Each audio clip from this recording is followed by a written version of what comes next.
Yes, reka bashimire mwese mukurikiranye Fata ku mavuta. Hano ndi ni ku kibuga cy'indege i Kanombe.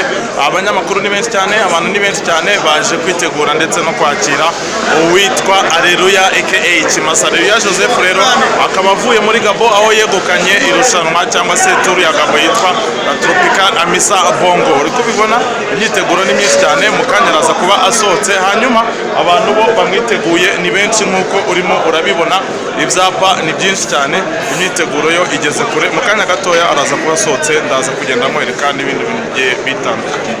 Gutya rero tumwiteguye nkuko abakristo bitegura Yesu. Harwa butabura bimeze bite? Oya turamweme no gushwanyaguza nta kintu nari zamufasha. Wowe ndamacu mungu y'abantu mwiteguye neza, urumva nk'umuntu waserukiye igihugu, urumva niyo mpamvu tureba hano. Haleluya, amen. Haleluya, amen. Tumwiteguye nk'umuntu waduha umunezero udasanzwe muri Rwanda rwacu. Yego murakoze. Haleluya, amen.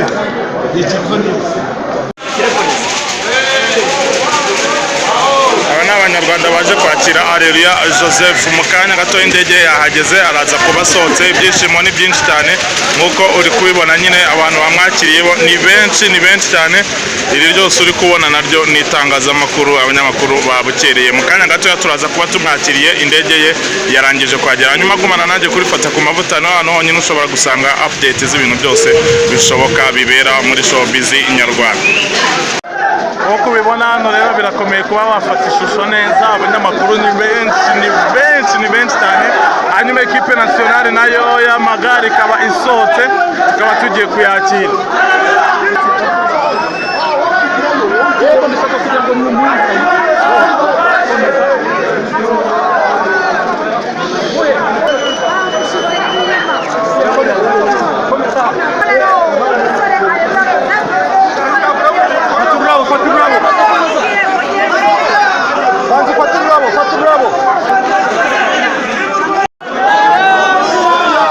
Joseph Rumbo meze gute Aleluya?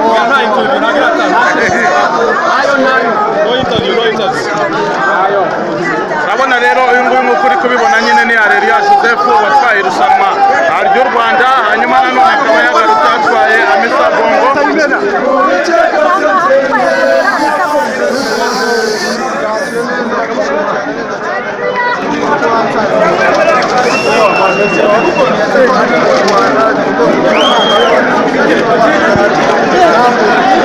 Uko ibintu biri hano rero kubibona ni ibintu nta mateka atazibagirana mu Rwanda. Aleluya Joseph wubatse izina rikomeye cyane, kubibona itangazamakuru ni ryinshi, abamwakiye bo nabo ni benshi cyane. Mbese kubona ishusho hano nk'uko ubibona Fata ku mavuta ni honyine ushobora gusanga ibintu nk'ibi ngibi.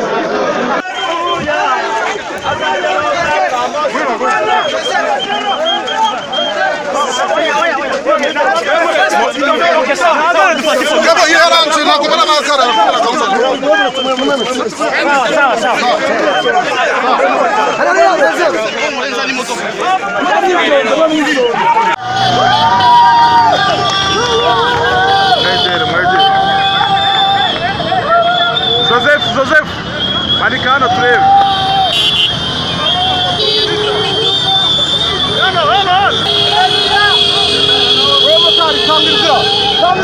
Nagukange usanga inzira gute?